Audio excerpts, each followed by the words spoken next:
Hey guys, my name is Matt Numrich, and today we're going to talk about environmental training. You know, so many times I see fellow martial arts practitioners and instructors, they go ahead and they do all their training in a very, very well-lit kind of a room, nice padded surface, there's no debris anywhere. And let me just tell you guys, it's important to go ahead and train in those environments, but it's just as important, if not even more important, to go ahead and train in other kind of environments. You know, today I'm here in the desert on the top of a mountain. Why am I doing that? Because I want to make sure that the stuff that we train can work in different kinds of scenarios and also environments as well. So you're going to see that it's not going to be that pretty. You know, we have a lot of gravel up here, a lot of rocks. We have a lot of different kind of, you know, angles. We have literally areas where if you take too far of a step off, you're going to be falling off a cliff more or less. It's important to go ahead and remind ourselves that the training that we do, the techniques that we practice, have to go ahead and have to be able to adapt to environments just like this, or environments like, let's say, a dark, crowded parking lot, or maybe something like, you know, an environment where you have snow on the ground, or if it's raining outside. I really want to go ahead, I want to encourage everyone to take the techniques that you're training, whether you're learning them on video or in person, and making sure that you go ahead and put yourselves in environments like this, kind of crazy environments like this, and go ahead and work through different kinds of environments. You know, what we're going to do is we're going to show you guys a couple of different kinds of scenarios. One scenario is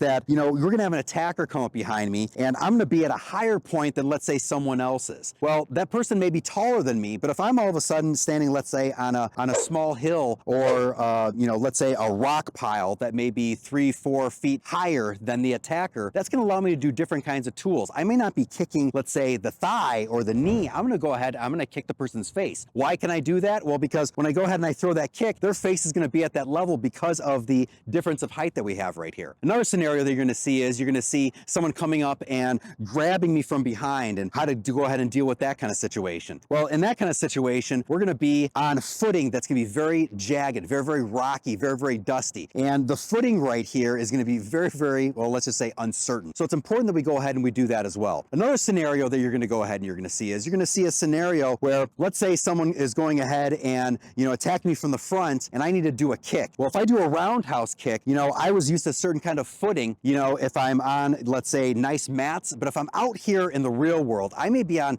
you know, a rocky kind of terrain or a dusty kind of terrain. And therefore, my feet are going to move a little bit differently as well. All I'm saying is we need to go ahead and we make sure that we take our techniques, we take it out to the street, and we train with them so we know how our body reacts and how our techniques react in those kinds of scenarios. You know, the last kind of situation that we have right here is we have a situation where, let's say I need to take somebody down to the ground. I need to pay attention to what that ground looks like. If I'm taking a person down to the ground just to subdue them, but their head lands on a rock, well, that's going to be very, very dangerous. On the other hand, if I'm really truly fighting for my life, could I use the environment in my advantage? Maybe I want to take that person and make sure that their head falls on a rock to do the maximum amount of damage to, once again, go ahead and save my life in that kind of scenario. So once again, I want to go ahead and I want to put this out to all practitioners, all instructors. Define different kinds of environments. This is a part where you can really make your training fun and also get very, very creative as well. If you do so, let's say in a dojo, or, you know, you have a part in your basement where you're doing some training, put some extra debris out there. That extra kind of debris is going to lend itself to go ahead and thinking, how do I maneuver around this? Or if I have a very, very short kind of a line of attack, can I do a certain kick that maybe I was used to being able to use